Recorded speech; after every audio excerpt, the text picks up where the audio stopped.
Buenos días, hermanos, nuevamente. Aquí compartiendo la palabra de Dios. Es importante poder entender las demandas que Dios pone en nuestras vidas. Ahora, acordémonos que muchas de las demandas no son forzadas, con excepciones. Muchas de las demandas son voluntarias, ¿sí? Porque Él no forza a nadie. Pero sí hay unas demandas forzadas para ciertos ministerios. ¿Okay? No debemos de pasar por alto eso. Pero lo importante que esta mañana vamos a mirar solamente las renuncias voluntarias que afectan a todo creyente, ya sea siervo, maestro, evangelista, ¿verdad? Entonces, todo esto que vamos a estar viendo esta mañana afecta la vida integral de cada persona, porque el Señor Jesucristo fue específico con respecto a los requerimientos que Él pedía para ser un seguidor de Cristo. Parece que no, pero hay como todo. Cuando uno mete en aplicación a un trabajo, le demandan ciertas cosas que usted tiene que cumplir y que esté dispuesto a cumplirlas. Si no, no lo van a contratar. Por eso le hacen firmar un contrato en que usted se compromete con ellos. Ahora, aquí en la iglesia, aunque usted no crea, también hay requisitos y muchos no están dispuestos a llevarlos a cabo, y después vienen las consecuencias. Ok, así que esta mañana el título del tema se llama renuncia voluntaria. Si yo preguntare generalmente a las personas, no necesariamente de la iglesia, sino en general, porque yo sé que a lo mejor este video lo van a ver varios, pero si yo pregunto en general, ¿cuál es la clave para tener una vida mejor y abundante?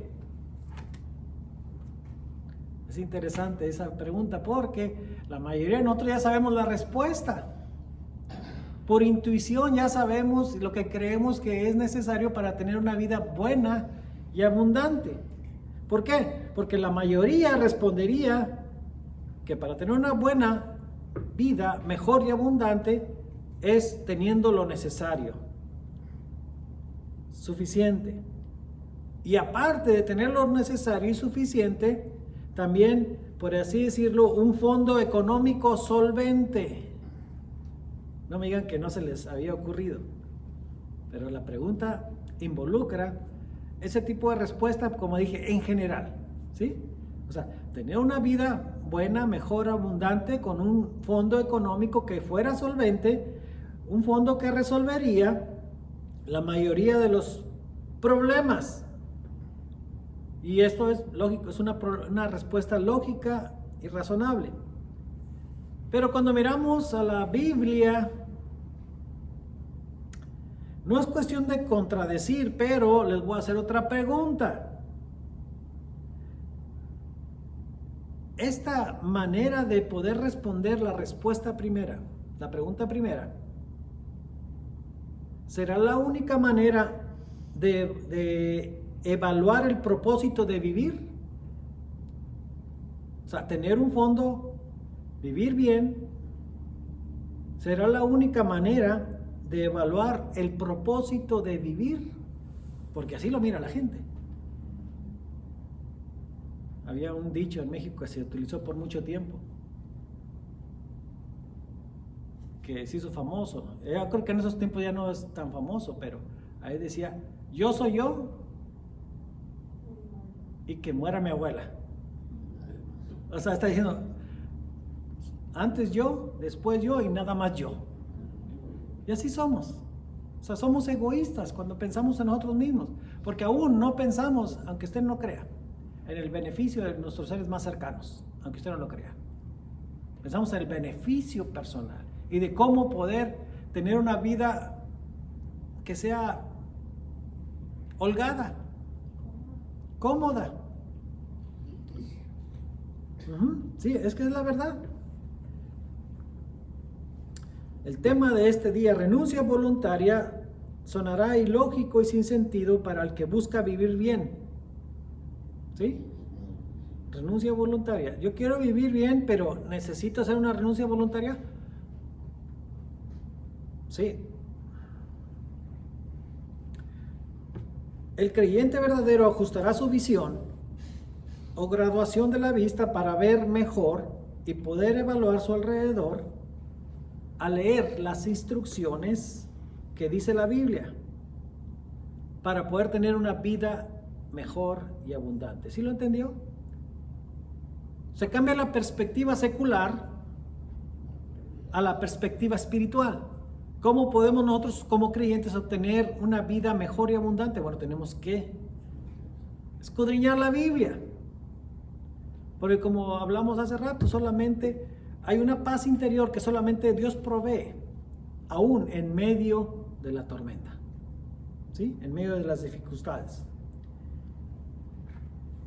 Y si a usted no le importa su vida y su futuro, pues esto no es para usted, es para alguien más. Así que tras la introducción vamos al libro de Marcos capítulo 8, versículos 34 al 39. Ahora yo, como dije la semana pasada, yo le llamé versículo 39, pero en realidad es el 9:1, pero es parte de la trama del texto, el 9:1. Así que nos ponemos de pie para la lectura de la Biblia. Yo la voy a leer, nomás en reverencia a la palabra de Dios. Pongámonos de pie. Capítulo 8 de Marcos, del 34 hasta el 9:1. Dice así la palabra de Dios. Y llamando a la gente y a sus discípulos les dijo: si alguno quiere venir en pos de mí, niéguese a sí mismo, tome su cruz y sígame. Porque todo el que quiera salvar su vida, la perderá. Y todo el que pierda su vida por causa de mí y del Evangelio, la salvará. Porque, ¿qué aprovechará el hombre si ganare todo el mundo y perdiere su alma? ¿O qué recompensa dará el hombre por su alma? Porque el que se avergonzare de mí y de mis palabras en esta generación adúltera y pecadora, el Hijo del Hombre se avergonzará también de él cuando venga en la gloria de su Padre con los santos ángeles. Y también les dijo: de cierto os digo que hay algunos de los que están aquí que no gustarán la muerte hasta que hayan visto el reino de Dios venido con su poder. Amén. Vamos a orar. Señor, te damos gracias por lo bondadoso, Señor, que eres en nuestras vidas. Que aunque no lo entendamos, Señor, sabemos que tú siempre has dado lo mejor de ti para nosotros. Lo que pasa es que a veces dejamos ir tus bendiciones cuando estás dispuesto, Señor, a dárnoslas.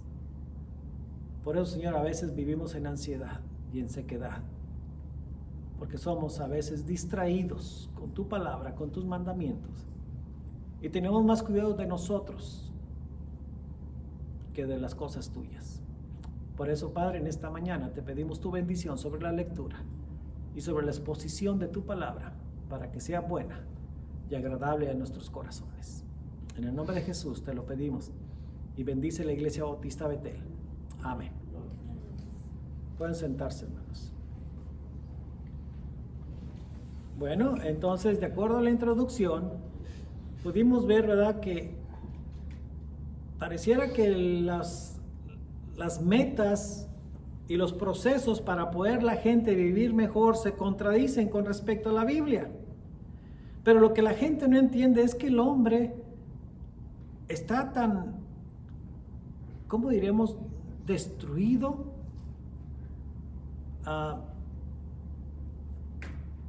Nosotros vemos las consecuencias de la manera de que cómo el hombre quiere vivir para sí mismo. ¿Por qué hay guerras? ¿Por qué hay celos, envidias? Porque el hombre quiere vivir para sí mismo, no importando el sufrimiento de los demás. el amor de Dios está en poner tu vida al servicio de los demás. Es tan sencillo y entendible que estas palabras nos dan una descripción más extensa de los requisitos que Dios pone para poder usted llamarse cristiano o seguidor de Cristo, porque de ahí viene la palabra cristiano, un seguidor de Cristo. Y los estándares de conducta y de propósitos son muy diferentes a los que el mundo enseña. Por eso cuando leímos esta escritura, la mayoría piensa que esta lectura está fuera de la realidad. ¿Por qué? Porque diríamos que secularmente se contrapone al derecho de ser libre o sentirse libre. Porque tienen un concepto muy equivocado la gente de lo que es la libertad. Porque una libertad que no es dirigida por Dios conduce a la depravación. No me diga que no. Vemos las consecuencias de querer nosotros gobernarnos a nosotros mismos y sacar a Dios de nuestras vidas. Vemos cómo la gente está totalmente desviada de los propósitos naturales de la vida. Siempre hay contraponentes. Hay envidia, hay odios. Y hay personas que exageran su amor a sí mismos, que pierden su identidad sexual, porque se pierden en sus razonamientos, como dice el apóstol Pablo en el libro de Romanos. Entonces, ¿qué es una renuncia voluntaria?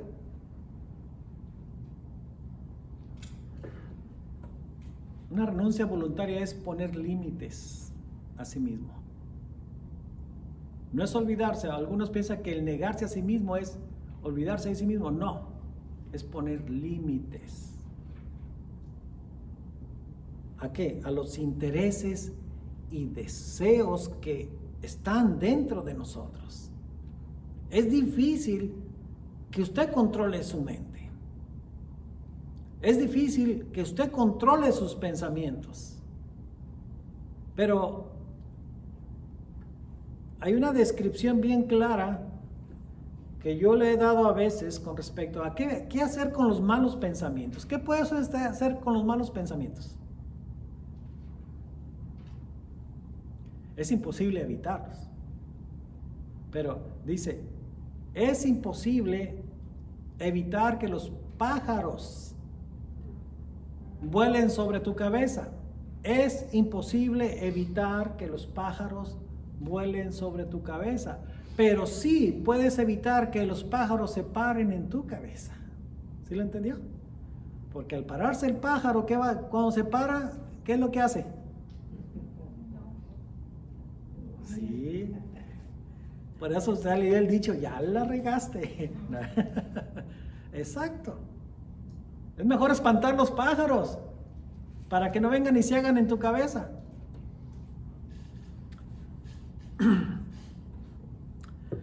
Pero cuando leemos este texto con respecto a la renuncia de los intereses y deseos de la carne, el Señor Jesucristo tuvo un propósito de exponerlos, del por qué recomendarnos ciertas cosas en nuestras vidas que necesitamos hacer para evitar nosotros involucrarnos en cosas que afectan nuestra paz interior, nuestra felicidad, nuestro gozo, nuestra relación con Dios. Fíjese ahí en el versículo anterior, del 34, leímos ¿cuál? Sí, el 33. O sea, unos versículos antes, o sea, una conversación que tuvo el Señor Jesucristo con los discípulos. Y esa fue la razón por qué dio estos requisitos. Esta fue la razón, fíjese, dice lo que dice. Pero él volviéndose y mirando a los discípulos, reprendió a Pedro diciendo: quítate de delante de mí, Satanás, porque no pones la mira en las cosas de Dios, sino en las de los hombres. Y entonces da la explicación de lo que significa tener tu vista enfocada en las cosas de Dios. ¿Por qué? Porque aquel que no sirve a Dios, ¿sirve a quién? Al diablo. Y por consecuencia, si tú haces cosas que no son agradables a Dios, estás sirviendo al diablo y estás siendo tropiezo para otras personas.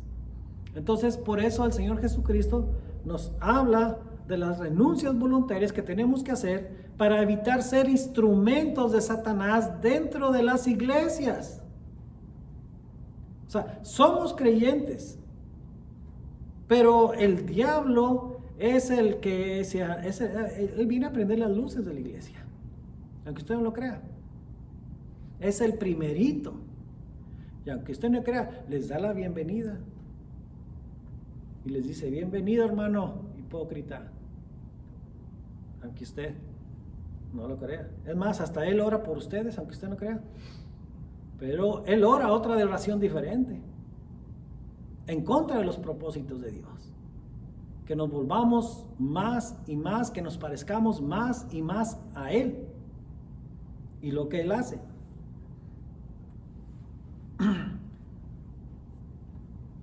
Entonces, cualquiera de nosotros encontraría la manera de evadir cualquier situación que comprometería nuestra seguridad y bienestar, literalmente o secularmente, pero muchas veces tomamos decisiones en nuestras vidas sin importar lo que Dios diga o lo que Dios piense. Y al tomar esta actitud en nuestras vidas, estamos siendo ¿qué? Instrumentos de Satanás. Somos bien religiosos. Podemos distinguir, como dice, la paja en el ojo del hermano y ser buenos investigadores. Pero a veces lo que tenemos nos hace ver los defectos de los demás, pero el de nosotros es más grande. Por eso es difícil poder nosotros hacer una separación literal de las cosas del mundo y de las cosas de Dios, pero por eso Dios es específico con respecto a lo que Él demanda de nosotros. En los versículos que leímos en la introducción, ¿cuáles fueron? Dice: el mundo pasa y sus deseos, pero el que hace la voluntad de Dios permanece para siempre. ¿Lo cree usted? O sea, y toda esta descripción de estos versículos que leímos nos ponen en frente de nosotros los peligros y riesgos de ser personas que no estamos viviendo o no estamos creyendo lo que leemos. Así que vamos a evaluar el reto, así se llama, evaluar el reto que Dios nos pone delante de nosotros. Vamos a leer del 33 al 34.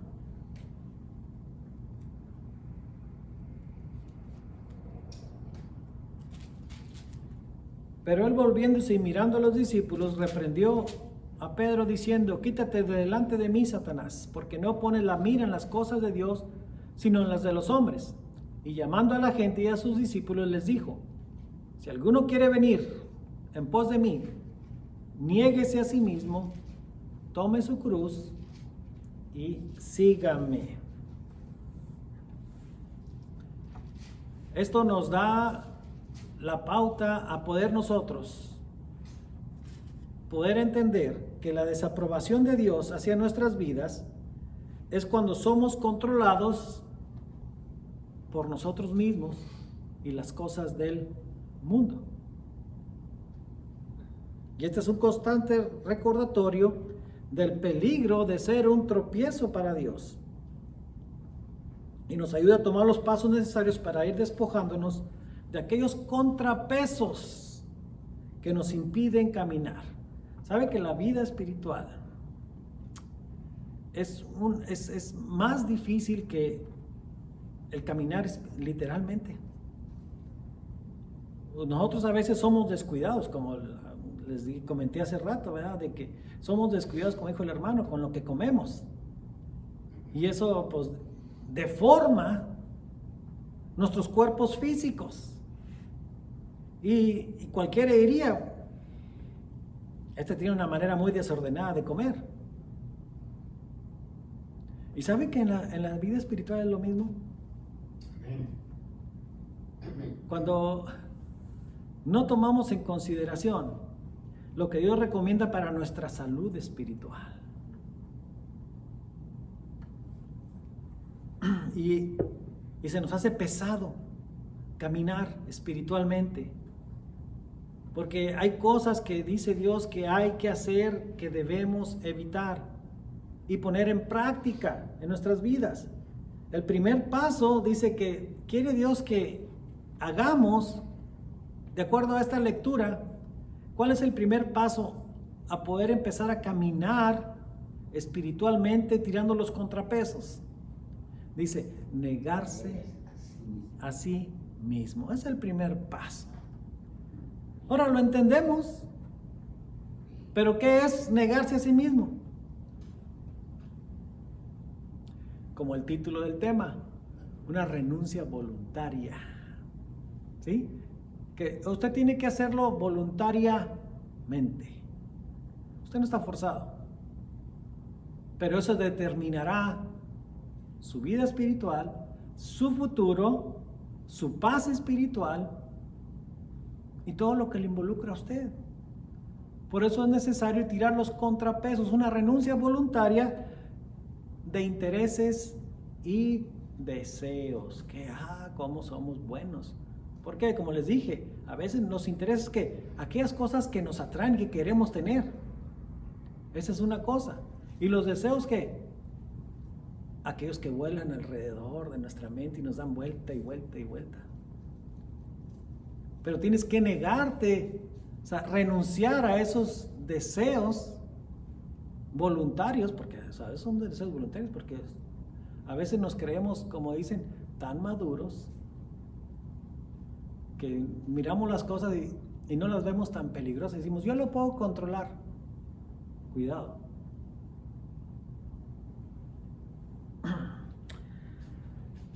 Renuncia voluntaria también tiene que ver con poner límites a lo que hacemos y vemos. ¿Por qué? Porque lo malo, hacer lo malo, tú lo decides. Pero también tú tienes el potencial para poder hacer lo bueno. Y también tú decides hacer lo bueno. Lo interesante es que a veces miramos que la negación con respecto a nuestra vida, porque pensamos que Dios se mete con nuestra vida, nuestra intimidad, nuestros planes, nuestros deseos, nuestros intereses, pero sabemos que Él lo hace,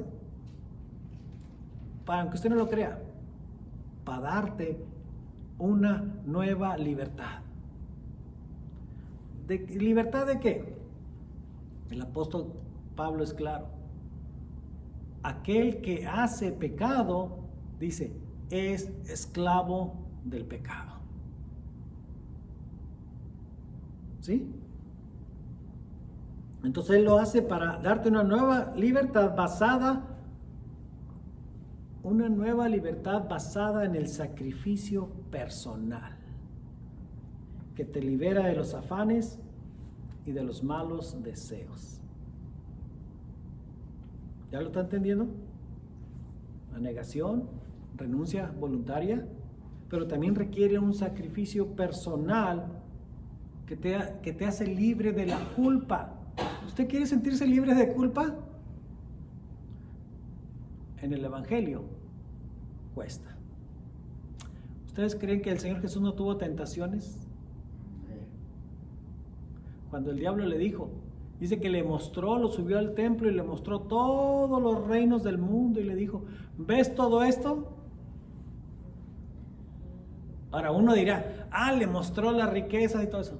Sí, pero le mostró aquello que le llama la atención más a las personas. ¿Qué le llama más la atención a las personas? La lujuria. Entonces, el Señor Jesucristo era hombre.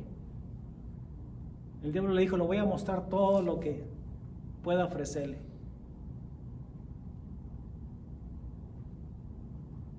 Interesante. Vamos a Juan 8:34.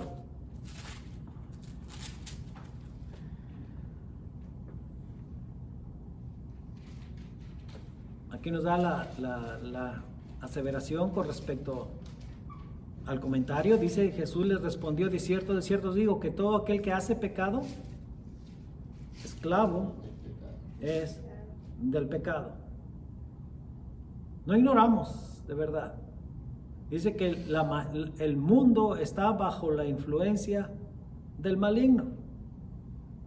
Y todo aquel que hace lo malo está bajo la influencia del maligno. Entonces, el primer paso es ¿qué? Negarse a sí mismo.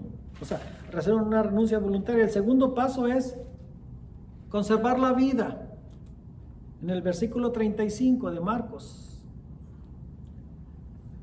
Dice, porque todo el que quiera salvar su vida, la perderá. Y todo el que pierda su vida y por causa de mí, que pierda su vida por causa de mí y del Evangelio, la salvará.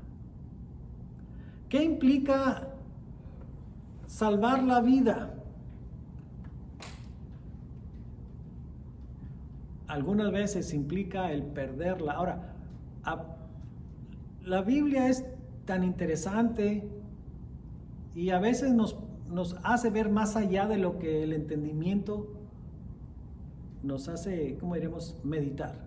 Porque el perder la vida muchas veces no quiere decir que vas a perder la vida, sino que el perder la vida, aquel que trata de guardar su vida, o sea, que trata de guardar su propia integridad, ¿sí? Aquellas cosas que mantiene ocultas, que solo le pertenecen a él, pero que a verdad te traen un deterioro en tu vida. También implica eso. O sea, que no queremos aparentemente el dejar ir cosas que nos gustaba hacer antes. Es como decir, pues es que se pierde el sentido de la vida. Yo he hablado con personas que dicen que están ligadas a los vicios. Y vicios implica todo. Todo aquello que trae a nuestras vidas problemas. Una vez estaba platicando con una persona y estaba él fumando y me dice, ¿sabes por qué no cambio yo? Le digo, ¿por qué? Dice, porque yo nací torcido. Interesante a veces que la gente da una explicación muy tonta, ¿verdad?, de su condición. Pero no, nadie nació torcido. Nacimos en pecado, pero tenemos a alguien que venció el pecado y que nos dio una nueva identidad, una nueva vida. Por eso, la manera de que el Señor Jesús nos quiere motivar es que hagamos un sacrificio voluntario, pero que también conservemos la vida, aquella vida que vale la pena, aquella vida que nos dio Jesús y aquella vida que puede ser recuperada, aunque usted no crea. Hay personas que están perdidas y pueden recuperar su vida, pero por conservarla, ¿qué pasa? La pierden. ¿Por qué la pierden? Porque ellos la quieren conservar para sí mismos. Son egoístas. Piensan que nada más ellos tienen el control de sus vidas y que nadie más puede meterse con ellos. No, literalmente nadie, pero Dios quiere ayudar en tu vida.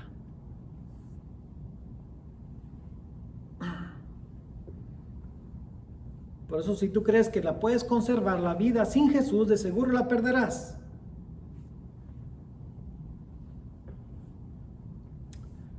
Tercer paso, conservar el alma. Versículos 36 y 37.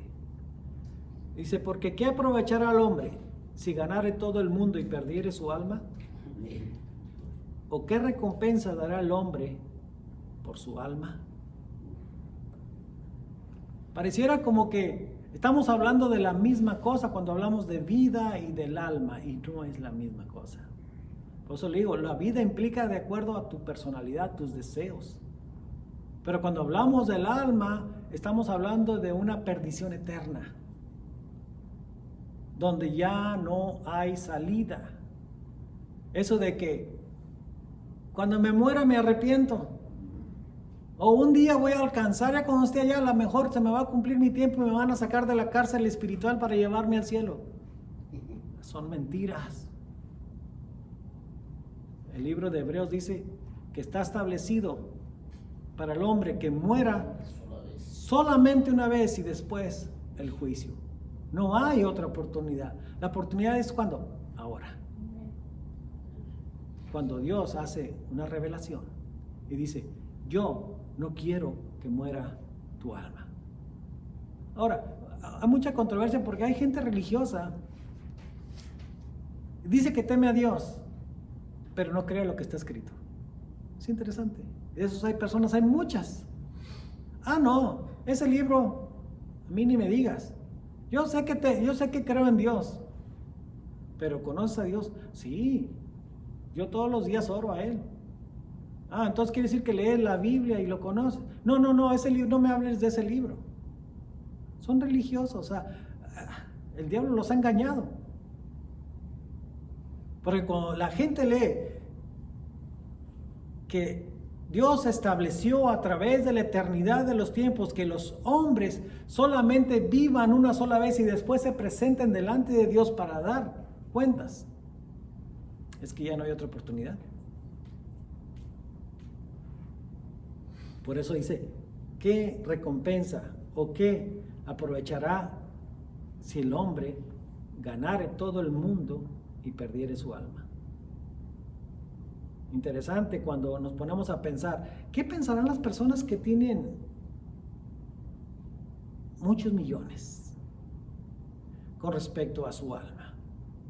Tendrán en consideración que Dios los va a juzgar y los va a condenar, no por lo que tengan, sino por la decisión que hicieron en contra de Dios. Porque es en contra de Dios la riqueza, si no es bien administrada, si no es bien encauzada, se contrapone a los planes de Dios. La Biblia identifica el dinero como, ¿cómo diríamos?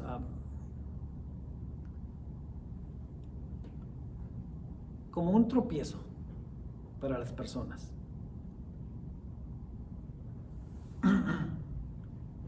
¿Qué recompensa dará al hombre por su alma? Es la pregunta. ¿Qué tanto puede ofrecer el hombre por la salvación de su alma que se pueda encontrar en esta tierra? Nada. Nada se puede encontrar en este mundo que pueda hacer la salvación de una sola persona. ¿Cuál sería el precio? Muchas personas piensan que haciendo cosas buenas van a poder agradar a Dios y poder ir al cielo. Hago cosas malas, pero también hago cosas buenas. Ahora, si Dios pusiera en una balanza las obras buenas y las obras malas para poder juzgar, no sería un juicio justo. ¿Por qué? ¿Por qué no sería un juicio justo? Porque Dios ofreció un rescate por las almas de las personas. ¿Cuál es ese rescate? Que tú aceptes un pago que se hizo por ti. Un pago que se hizo en la cruz a precio de sangre. Si tú piensas que vas a justificarte por las obras, lo que tú haces, estás diciendo, no necesito a Cristo, yo puedo llegar a Dios. Y eso es una blasfemia contra Dios, porque estás menospreciando el sacrificio de Cristo que hizo para darte esa vida. Por eso no hay precio para poder llegarle al precio que pagó Cristo por nosotros. ¿Por qué? Porque su sangre era pura, era santa, y la tuya era cochina, manchada y sucia. Lo importante, dice, es que Él nos regeneró y nos perdonó y limpió nuestros pecados. O sea, aquellos pecados que nos delataban como pecadores fueron purificados y blanqueados con la sangre de Jesucristo. Ese es el precio. Por eso aquí pregunta, ¿verdad? ¿Cuál sería el precio para pagar? La sangre de Cristo. Solamente.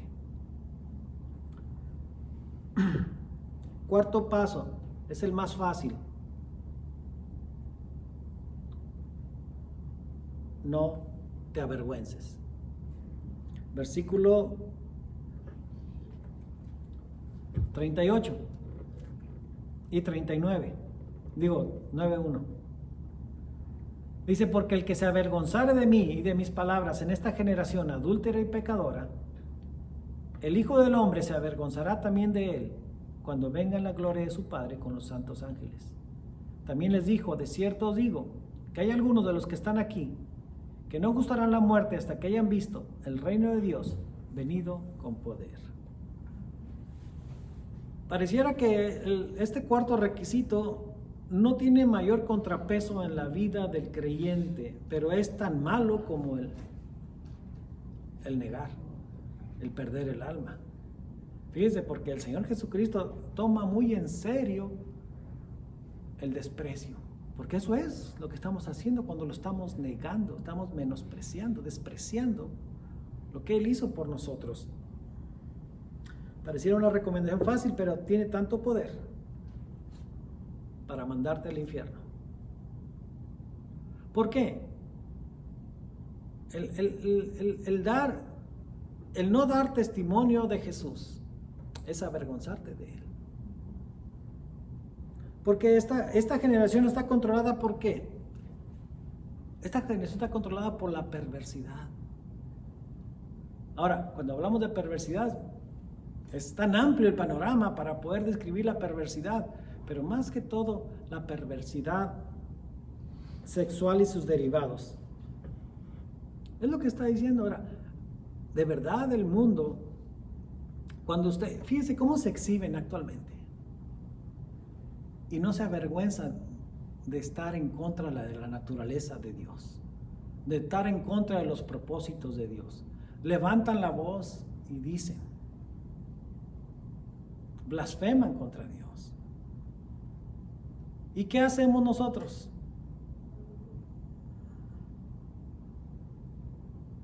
Negar a Dios es a veces avergonzarse de Él.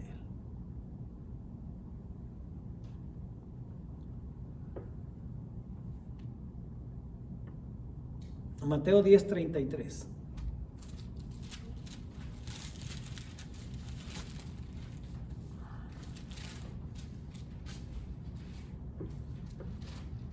Mateo 10:33 dice, a cualquiera que me niegue delante de los hombres, yo también le negaré delante de mi Padre que está en los cielos.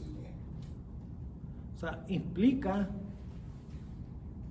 una manera de rechazo.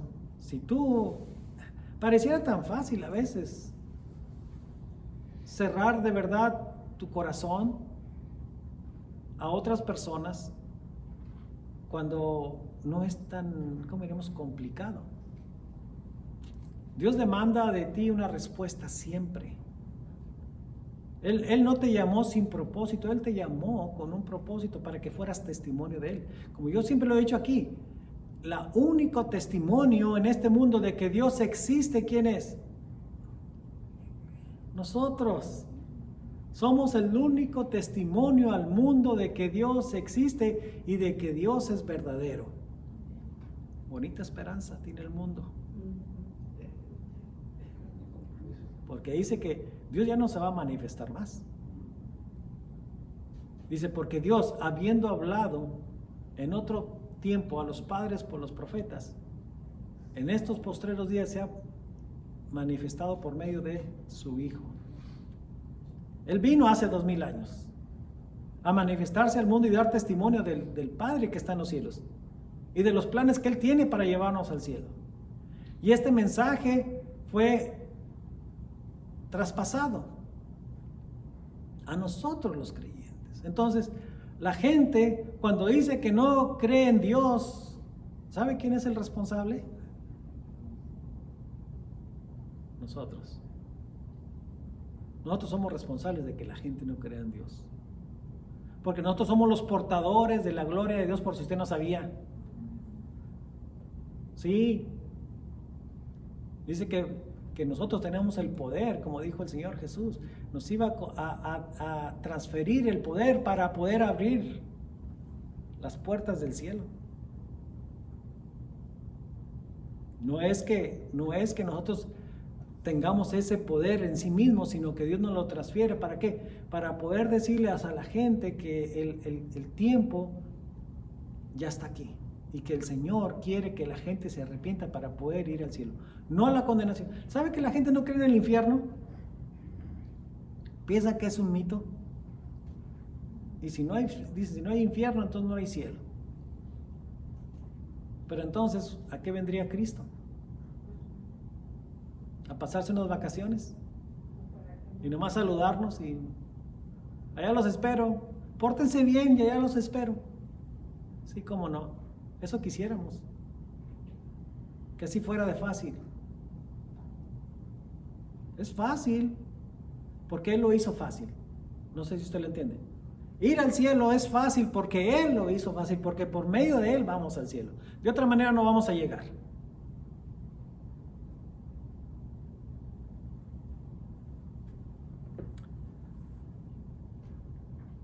Primera de Juan 2:15 al 17. No améis el mundo ni las cosas que están en el mundo. Si alguno ama al mundo, el amor del Padre no está en él. Porque todo lo que hay en el mundo, los deseos de la carne, los deseos de los ojos y la vanagloria de la vida, no provienen del Padre, sino del mundo. Y el mundo pasa y sus deseos, pero el que hace la voluntad de Dios permanece para siempre. La descripción de Juan nos revela, aunque usted no crea, parecería egoísta, pero revela los que son del mundo y los que no son del mundo. Estamos en el mundo, dijo el Señor, pero no somos del mundo. ¿Por qué? Porque tenemos una patria en los cielos, tenemos un hogar en los cielos, porque lo creemos por fe. Lo confesamos y por consecuencia los requisitos son importantes, ¿sí? Renuncia voluntaria, conservar nuestra vida, conservar nuestra alma, no avergonzarse de Él, es importante, pero sobre todas esas características o requerimientos está el amor de Dios. No sé si usted lo entiende, porque el amor de Dios sobrepasa todo entendimiento. Esto lo pone para que nosotros miremos los peligros que hay en el mundo, pero hasta cierto punto, ¿sabe qué? Yo estoy bajo la misericordia de Dios. Yo no voy a confiar en mis atributos, sino en su misericordia. Esto lo pone por causa de nuestras debilidades, para que veamos la condición en que estamos y lo que necesitamos hacer. Pero aquel que tiene la convicción de que Dios es su Padre y que Jesús es su Salvador, está protegido. No es que menosprecien los requerimientos, pero, hermanos, ¿hay algo más que pueda destruir la misericordia, que pueda anular la misericordia de Dios? No, solamente la fe en el Hijo de Dios. Dios describe estos requerimientos porque nos hace ver las necesidades de que nosotros demos testimonio de una conversión genuina, para que el mundo crea en Dios por medio de nosotros. De otra manera, la gente se sigue burlando, la gente se sigue ignorando, la gente sigue rechazando. Simplemente usted salga a la calle y vea a su alrededor. Si usted empieza a hablar de Cristo, va a ver cómo le va a ir en la calle. ¿Por qué? Es el poder de Satanás. Por eso el mundo pasa y sus deseos, pero el que hace la voluntad de Dios permanece por 100 años, por 200 años, como 1000 años. Como decían, bueno, voy a pasar 2000 años en el purgatorio, voy a pasar 3000 años en el purgatorio. Pues yo prefiero irme directito al cielo. Y es solamente a través de Jesús, no a través de ciertos requerimientos que estableció la Iglesia Popular. Entonces, la renuncia voluntaria de intereses y deseos radica en el amor que tú tienes a Dios, en la fe que tú tienes a Dios. Es bueno, los mandamientos son buenos. Pero ¿qué hizo Jesús? De acuerdo al libro de Colosenses, todos esos requerimientos y mandamientos, ¿qué hizo Jesús? De acuerdo al libro de Colosenses, dice que Él los clavó en la cruz, declarándonos inocentes. Así de sencillo. Dice, aquella carta y mandamientos que nos era contraria, Él la clavó en la cruz. Interesante que aquel que entiende que la salvación viene por la fe en Jesús es el que llega al cielo. Amén. Vamos a orar. Señor, te agradecemos por tu bondad, Señor, porque no hay manera de poder entender, Señor, cómo tu voluntad a veces se contrapone a nuestros planes. Pero no es porque nuestros planes sean malos, sino porque a veces están más dirigidos por nuestros deseos, por nuestros intereses, Señor. Por eso venimos delante de ti para poder, Señor, entender qué es lo que en nuestras vidas necesitamos evaluar y que podamos, Señor, nosotros poder desarrollar ese sentido de seguridad, ese sentido de paz en nuestros corazones. Ayúdanos, Señor, en esta mañana, que a través de tu palabra nosotros podamos despojarnos de esos contrapesos que nos hacen la vida pesada, aquellos contrapesos que nos hacen dudar algunas veces de lo que tú eres, de lo que tú representas para nosotros. Por eso, Señor, da sabiduría, Señor, en nuestras vidas. Que tus palabras, Señor, no caigan al vacío, sino que podamos acumularlas y atesorarlas como algo bueno, Señor, que nos servirá para esos días de tentación y de sosiego, Señor.